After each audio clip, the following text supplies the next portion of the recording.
Eu sou a Cândida Furtado. Se tu ainda não me conheces, eu trabalho com terapias sistêmicas, trabalho com terapias quânticas de forma online e já há muitos anos venho buscando focar o meu trabalho na criança interior, porque eu sinto que é quando nós olhamos para o início da nossa história e vamos curando e tratando as dores da nossa criança, é que nós realmente podemos nos tornar adultos e podemos nos tornar adultos plenos, adultos capazes de ser feliz, capazes de responder plenamente à situação do presente. A gente não trabalha muito, nem sequer presta muita atenção nas nossas emoções, na nossa vida cotidiana, porque não fomos treinados para isso.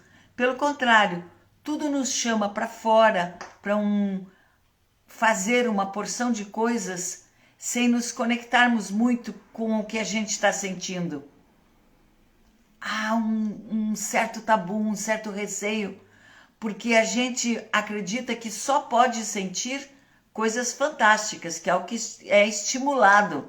Nós temos que nos sentir felizes o tempo todo, alegres o tempo todo, temos que estar vivendo vidas espetaculares, memoráveis, aquelas que podem ser compartilhadas, e vamos trancando lá num quartinho escuro dentro de nós as nossas realidades. É disso que se trata esse olhar para dentro de nós, que é um olhar de curiosidade, mas também é um olhar de abertura, é um olhar de amor, é um olhar de aceitação.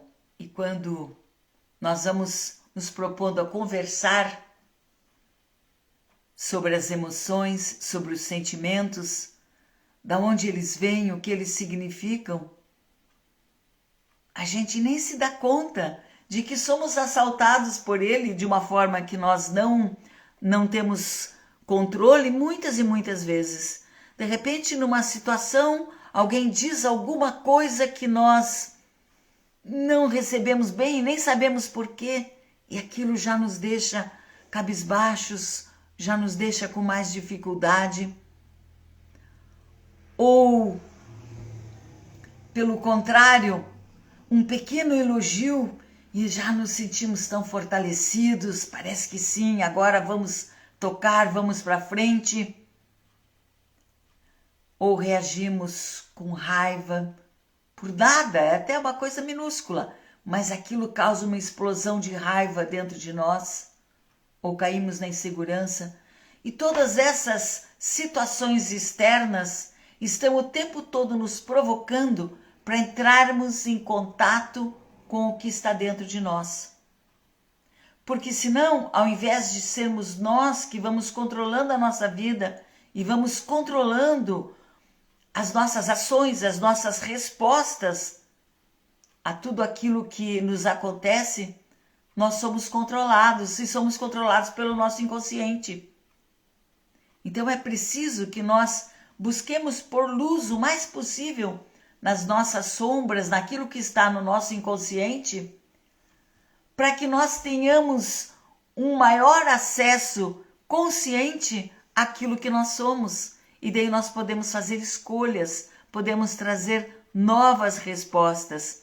Quando eu penso nas pessoas que poderiam se beneficiar de um trabalho assim, no momento em que elas dessem abertura a si mesmas, a olhar para aquilo que elas trazem dentro de si e que tantas vezes elas vão sufocando com muitas informações que não resolvem nada.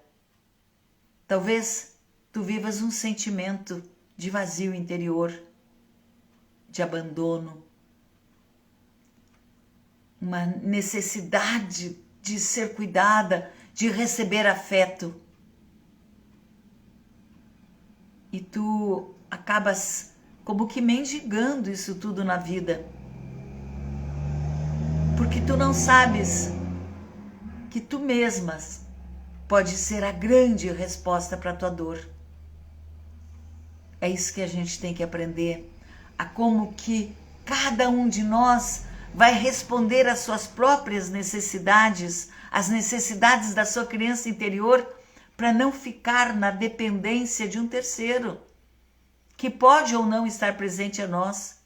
E depois, com essa idade, depois de crescidos, quando somos adultos, não se espera mais que tenhamos continuamente necessidades infantis. Aliás, só vamos ser adultos de fato quando nós formos capazes de responder às necessidades da nossa criança, que também pode se sentir manipulada pelas situações, pelas pessoas e não saber como reagir. Pode ser que a nossa criança tenha uma profunda sensação de rejeição. Aí nós entramos num ambiente e temos aquela sensação de que não somos bem-vindos. Não estamos agradando. Parece que não pertencemos àquele lugar. E ou nos encolhemos num canto, nos afastamos do grupo, ou até vamos embora, porque a gente se sente bem mesmo é lá na nossa caverna, no nosso quartinho, onde nós criamos o nosso mundo. Ou ainda, pode ser que a gente esteja sempre pronto para dizer sim para o outro. Tudo que nos pedem, sim, e eu corro para satisfazer as necessidades das pessoas, roubando tempo de mim, da minha família, tirando o meu tempo de descanso, às vezes até me alimentando mal, não me dando os cuidados necessários, porque eu não tenho tempo para mim. Eu sou tão solicitado, eu tenho tanta coisa para fazer. Eu digo essa montanha de sims para as pessoas, mas eu não digo sim para mim. Eu estou continuamente dizendo um não para minha criança, um não para as minhas necessidades. E isso gera muitas doenças, muitas doenças. Até mesmo o câncer pode ser acionado por este contínuo negar as necessidades pessoais. Pode ser que eu seja um perfeccionista. Tenho que fazer tudo da forma mais perfeita. Mais ou menos não serve. Olha o custo energético que tem isso. Olha o custo imenso que tem em fazermos as coisas de forma perfeita. Porque nunca sai perfeito. Somos humanos. Mas também nunca sai a contento daquele grau de exigência que está lá dentro. Então nós não conseguimos trazer aquilo para o mundo material. Vamos postergando, postergando, porque um dia, quando me falta isso, me falta aquilo, é o que vinha acontecendo comigo. Estou querendo fazer essas lives faz pelo menos meio ano, mas não dá coragem. Então isso aqui era um grande desafio, está sendo hoje. E eu pensei, eu vou me pôr à prova, eu vou acreditar nos meus amigos, que são aqueles que dão o apoio inicial, e eu vou acreditar que eu tenho muitas coisas que eu posso compartilhar com as pessoas, coisas que eu já aprendi pela minha própria vivência, pelo trabalho com os outros, e que ajudariam tanto as pessoas a irem para frente, a darem um salto. Então eu abri mão de um traço que era bastante forte em mim e que agora está menor, que era o da rigidez, que exige perfeição. Exige perfeição, porque daí eu quero ser a primeira. Eu não quero ser segundo, terceiro. Segundo e terceiro não são escolhidos, não sobem ao pódio. Vê como é duro a gente, quando tem esse traço de caráter, porque ele toma conta da nossa vida e é um grau de exigência imenso. Porque você vai estar eternamente competindo com os outros e consigo mesmo. Porque cada dia tem que ser melhor, tem que ser mais perfeito, tem que agradar mais, receber mais aplausos. Então eu tive que trabalhar isso, trabalhar a minha criança, os pontos onde ela foi ferida para que se formassem esse traço, para poder deixar isso de lado e dizer, eu vou sendo levada apenas pelo amor, sendo levada apenas pela confiança, pela alegria. E vou alcançar corações que precisam aprender a buscar as respostas dentro de si. Poucas vezes nos dizem isso, porque enquanto não buscamos respostas dentro de nós, nós temos que buscá-las fora. Aí buscamos numa religião, numa associação, num terapeuta.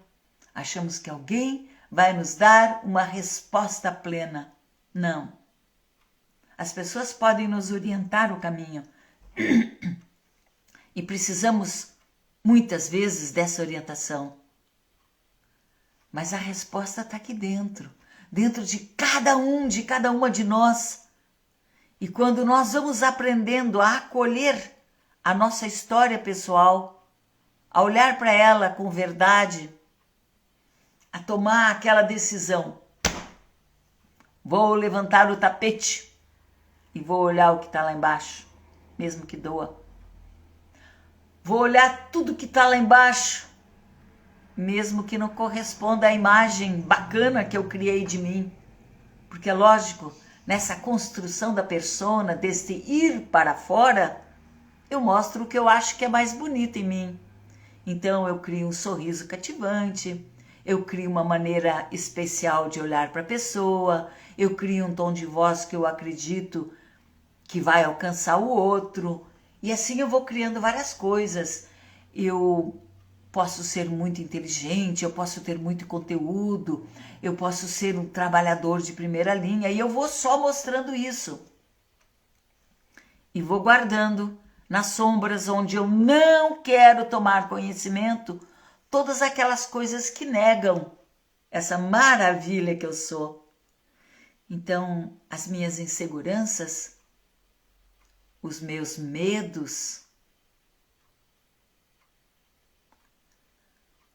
aqueles meus sentimentos mais mesquinhos, egoístas, a minha inveja, o meu ciúme, a raiva, isso tudo eu faço de conta que não tem nada a ver comigo.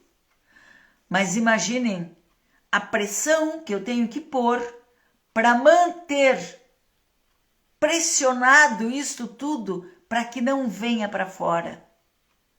Toda essa energia que eu gasto para reprimir aquilo com que eu não quero entrar em contato e muito menos quero que os outros entrem em contato, eu gasto uma energia enorme que poderia ser levada para a vida, para produzir, para ser mais, para ser melhor, para ser feliz, para compartilhar com leveza. Então esse é o trabalho que nós vamos fazer aqui devagarzinho. Vamos começar olhando para quais são as dores da criança, em que épocas da vida elas se formam, quais são os traços que vão se formando quando eu nego aquela dor, porque isso acontece quando a gente tem desde a vida intrauterina até os 6 anos no máximo.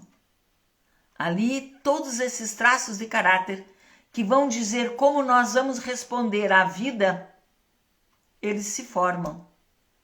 Imagine, depois eu tenho 50, 60, 70, 80 anos e ainda estou reagindo a partir das escolhas que eu fiz quando tinha 1 ano, 4 anos, 3 anos. Não tem sentido. E é exatamente o que acontece quando nós não voltamos para olhar a nossa história, aceitá-la em profundidade, amar e reconhecer a nossa criança e dizer sim, eu vou encarar tudo isso, eu te amo e eu vou te levar para frente comigo. Porque isso é uma coisa muito difícil e dolorosa, porque a nossa criança mantém, por exemplo, hoje, aqui, todos os aspectos que eu não trabalhei ainda na minha criança, ela continua vivendo aquilo como se fosse o seu presente. Então imagine você lá com 50 anos e a tua criança vivendo, revivendo continuamente um trauma que ela sofreu aos 5. Gritando, desesperada por socorro. E a gente sai para trabalhar com crianças, sai para ajudar aqueles que sofrem, sai para responder às necessidades de X ou Y, porque não quer ouvir os seus próprios gritos de socorro. Então, devagar, à medida que nós formos conhecendo a importância desse trabalho, o seu significado, e formos passo a passo aprendendo como entrar em contato, como dar novas respostas a essa criança, nós vamos fazer uma jornada que ao final vai nos levar ao adulto, verdadeiro adulto. Adulto aquele que olha uma situação, analisa e responde sem mimimi, sem se alterar, sem crises de estresse, de raiva, de angústia. Não, um adulto, ele vê a coisa como é dentro da realidade. Enquanto a gente é um pseudo-adulto, as ilusões tomam conta de nós, o drama toma conta de nós, e nós pegamos um fato deste tamanho e transformamos num vulcão que jorra e expele lavas muito doloridas para nós e para os outros, aqueles que convivem conosco, que simplesmente estão fazendo parte no presente de um passado que eu escolhi ignorar, mas que dentro de mim está se mantendo vivo e dizendo: estou aqui, preciso ser limpo, preciso ser modificado. A criança, ela guarda todos os nossos potenciais de vida. A criança guarda os nossos tesouros. A criança guarda a ponte de conexão para o divino dentro de nós. Então, quando a gente restaura essas conexões, reaviva as conexões com a criança, nós trazemos um imenso potencial de criatividade para as nossas vidas. Um imenso potencial de amor. Compreendemos lá dentro de nós que somos seres maravilhosos, perfeitos, porque vamos nos conectando com a centelha divina dentro de nós, que vai mostrando a nossa grandeza, e porque nós estamos nos sentindo amadas, queridas por nós mesmos, pelo nosso eu adulto, que se faz mãe e pai dessa criança, nós acreditamos que sim, que nós somos tudo isso, e vamos compartilhando com os outros essa alegria de ser quem somos, essa alegria de trazer no coração tanto amor à vida, tanto apreço à natureza, às pequenas coisas. E porque nos tornamos sensíveis às nossas dores, nós também podemos nos tornar sensíveis às dores do outro. Podemos escutá-las de fato. Antes disso, a gente tenta relevar. Ah, besteira, deixa isso aí, não vale a pena. Vamos fazer tal coisa ou outra e vamos convidando a pessoa a sair daquilo, porque dentro de nós só o que nós queremos é sair daquilo. E por isso somos levadas para tantas ações que na verdade não tem sentido. Ou podemos, se queremos preencher uma oralidade, um buraco, um vazio dentro de nós, podemos comer sem parar. Podemos usar drogas, fumar, beber, podemos fazer compras de coisas que não temos a menor necessidade, que vão ficar trancadas no guarda-roupa, mas que nos pareceram muito necessárias para suprir. Naquele exato momento até parecia que estava resolvendo, mas no final das contas o buraco continuava lá. Porque não é por aí que nós vamos responder, não é, de maneira nenhuma vai vir de fora a cura para as nossas dores interiores. Então essa é a minha proposta nesse estar aqui. E quando nos aproximamos da nossa criança interior, nós também vamos nos aproximar com mais verdade dos nossos filhos. Vamos nos aproximar com mais verdade de todas as crianças. E vamos, ao conversar com uma pessoa, poder enxergar nela aquela criança que busca expressão, que busca vida, que às vezes até ainda está precisando de uma autorização para ser si mesma. Então essa é uma trajetória muito bonita. A minha proposta é essa. Nós vamos já no sábado conversar sobre as 5 etapas. Eu vou falar quais são as 5 etapas de formação dos traços de caráter. Os traços de caráter que vão nos conduzir por toda a nossa vida. Vamos ter esses traços de caráter, que assim como eles nos limitam, eles também nos trazem ferramentas, que uma vez que nós curemos as dores que instituíram esses traços, nós vamos dispor de ferramentas para a vida, que nos tornam melhores, mais aptas. Então, para o sábado que vem, eu já vou deixar aqui demarcado que nós vamos trabalhar sobre os 5 traços. Eu vou explicar quais são, a época em que eles se formam, as dores que estão ligadas a cada um deles. E para o sábado, às 9 horas, nós vamos então falar sobre os 5 traços de caráter. Tenho certeza que vai ser uma bela jornada, que vocês vão poder aproveitar bastante, porque quando a gente vai mudando esse olhar interior e atendendo às nossas necessidades, as necessidades da nossa criança, modifica muito a maneira como nós nos relacionamos conosco mesmas e com os outros, com a vida. Vale a pena. Então eu te espero no sábado, às 9 horas. Agradeço muitíssimo a tua presença, a força que tu estás me dando. Te encontro no sábado. Vamos lá, um grande abraço.